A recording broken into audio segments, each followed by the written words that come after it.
Hi guys, Jami and Marla here. Just wanted to talk to you about the emotional sexual loop and moms and how that plays in the role. Yeah, and for Jamie and I to put this into perspective, I've always felt like the fifth wheel when we were with his parents, with his mom, and his mom would take him and talk to him in the corner, and I feel left out and confused. And my first Mother's Day, Kayla was just a few months old, and woke up, and Jamie had sent his mom flowers, and he called her and said happy Mother's Day. And later in the day I was like, I'm really hurting. I don't think I said that because I didn't know how to say that, but I was really hurt and angry, and I expressed that to him. And I said, well, it's Mother's Day, it's my first Mother's Day, and he said, well, you're not my mother. And I said, but you're the mother of my children. That went over really well. that was yes, not our best time. And so what's important here is to know that there is a sexual emotional loop, right? And anything that interferes with that loop is important, but we can talk about moms, especially moms of guys.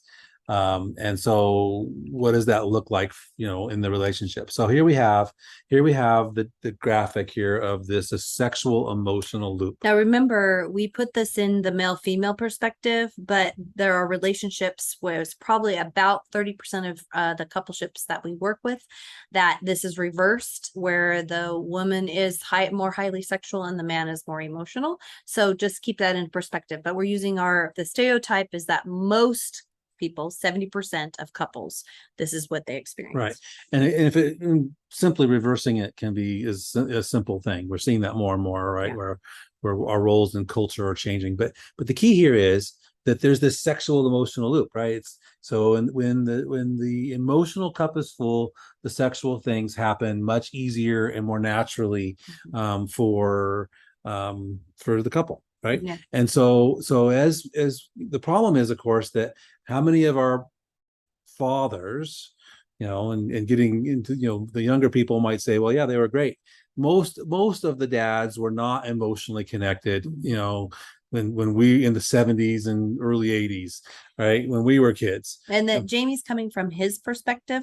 My perspective is that I was overbonded with my dad. And this is overbonding or underbonding has the same effect. So if you had no bond with either parent, it's the same effect. But Usually the opposite sex parent is yeah, the important one to think about right. here. And so for me, so you can see down below there that the masturbation, pornography, series of sexual relationships was the result for Jamie's overbonding. My overbonding resulted in things like perfectionism and approval addiction and shopaholicism and workaholism and those kinds of things. So the outcome can be different, but there are definitely negative things negative things that happen out of this. Right.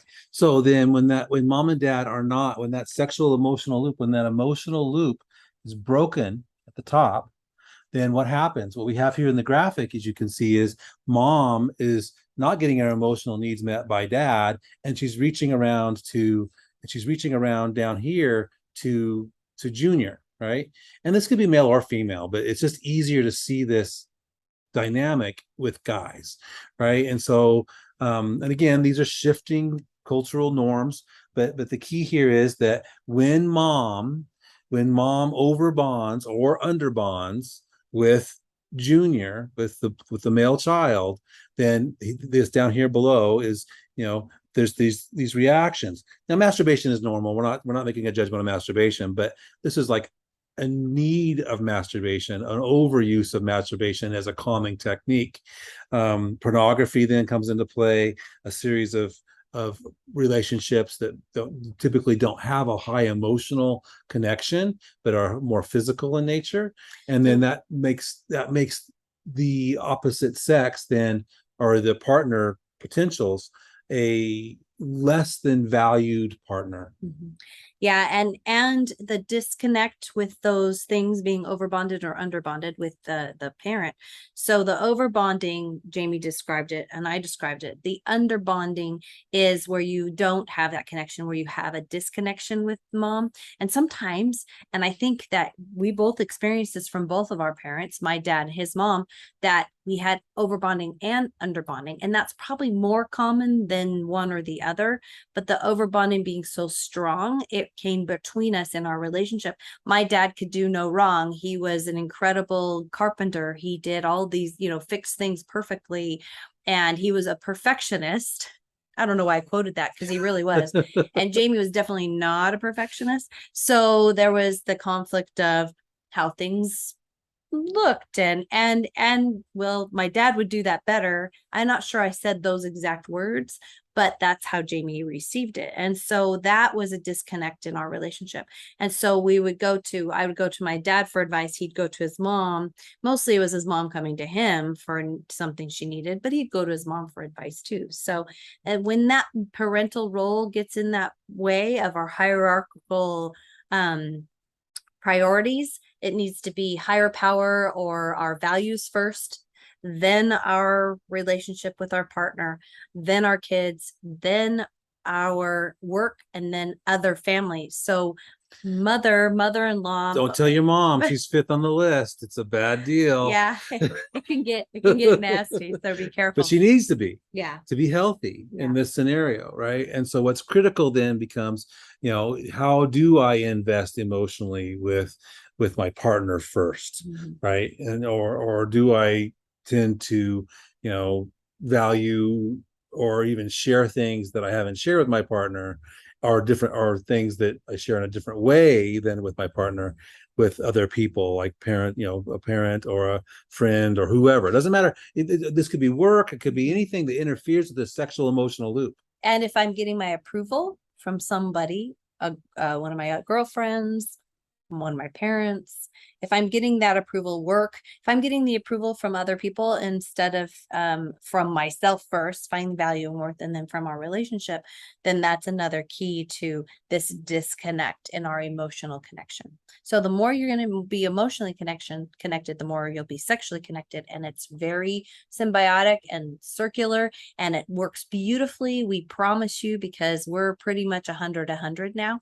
And that's very exciting. And we've been together for over 35 and a half years. So that passion that's supposed to die out after 3 years and turns to, contentment and at peace with each other, and you are in love, like a deeper love, you can still have that passion throughout your relationship. Right. So some letters you could write would be a letter to over or under bonding, a letter to feeling emotionally responsible for other people outside of your immediate family, especially your partner.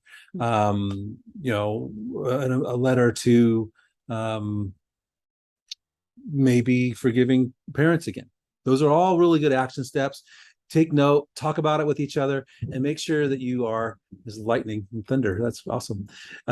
Make sure that you are giving your value where you want to. And we hope that you go out, take this information, and just really transform your relationship, your connection with your partner, and that'll transform everything else around you.